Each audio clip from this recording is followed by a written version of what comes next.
नमस्कार, मैं मोनिका और आप सभी का स्वागत है न्यूज वन प्लस में, जो सत्य, साहस और सेवा के साथ सिर्फ सच दिखाता है। दिल्ली की हवा में इस बार दम नहीं घुटेगा, क्योंकि युद्ध की घोषणा हो चुकी है।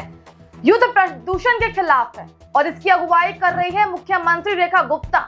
जी हाँ, दिल्ली सरकार का पहला air pollution mitigation plan 2025 launch हो चुका है। सुनकर अच्छा लगता है कि जानकर और भी ज्यादा अच्छा लगेगा, लेकिन सोचकर डर लगता है कि क्या ये भी उस फाइल में दफन हो जाएगा जहां पहले कई सारे प्लान बंद हो चुके हैं। रेखा गुप्ता कहती हैं कि अब 1500 वर्ग मीटर से बड़ी हर निर्माण साइट को डीपीसी की वेबसाइट पर रजिस्टर्ड करवाना अनिवार्य है। साथ ही एआई की निगरानी करेगा, चेतावनी देगा और फिर चालान काटेगा। कितना अच्छा लगता है ये सुनने में, लेकिन सवाल तो आखिर यही है कि जो विभाग आज तक अवैध निर्माण को नहीं रोक पाया है, क्या वो अब इस मलबे की निगरानी को रोकेगा?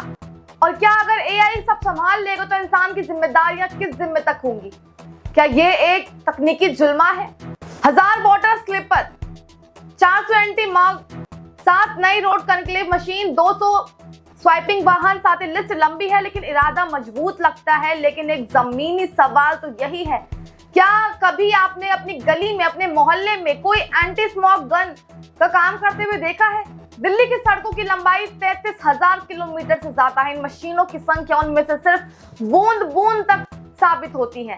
और फिर गर्मियों के बाद जब मॉनसून आएगा तब इन मशीनों को रोक दिया जाएगा, यानी असली युद्ध शुरू होता है। तब हमारी बंदूकें आराम पर चली जाएंगी। सीएम कहती हैं कि 5 जून से 200 इलेक्ट्रॉनिक बसें सड़क पे उतरेंगी और 2027 तक 10,000 इलेक्ट्रॉनिक बसें चलेंगी।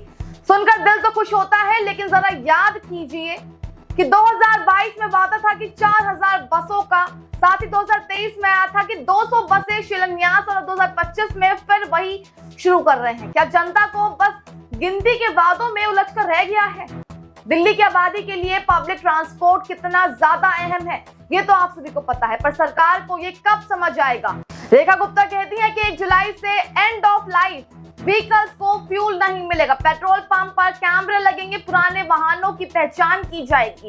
ये तो काफी ज्यादा अच्छा है, लेकिन दिल्ली की सड़कों पर जो बिना पीओसी सर्टिफिकेट के वाहन दौड़ा रहे हैं, जो 10 रुपए में नकली प्रमाण पत्र बनवाते हैं, उनका क्या होगा?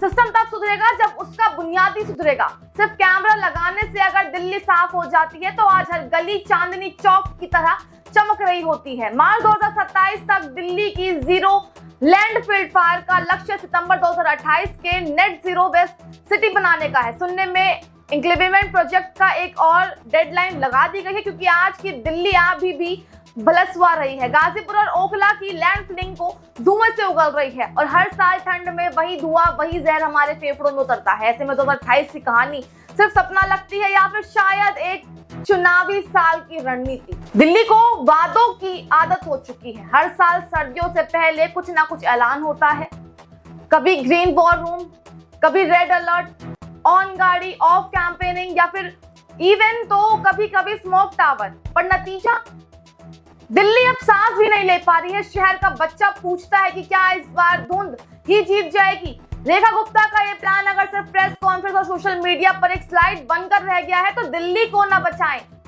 दिल्ली को जाके बचाएं।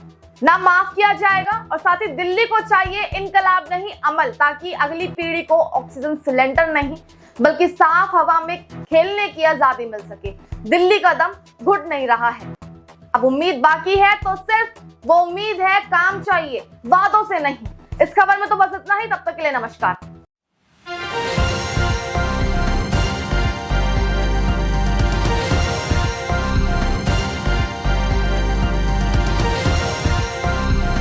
आप देख रहे हैं न्यूज़ वन प्लस, हर वक्त हर खबर।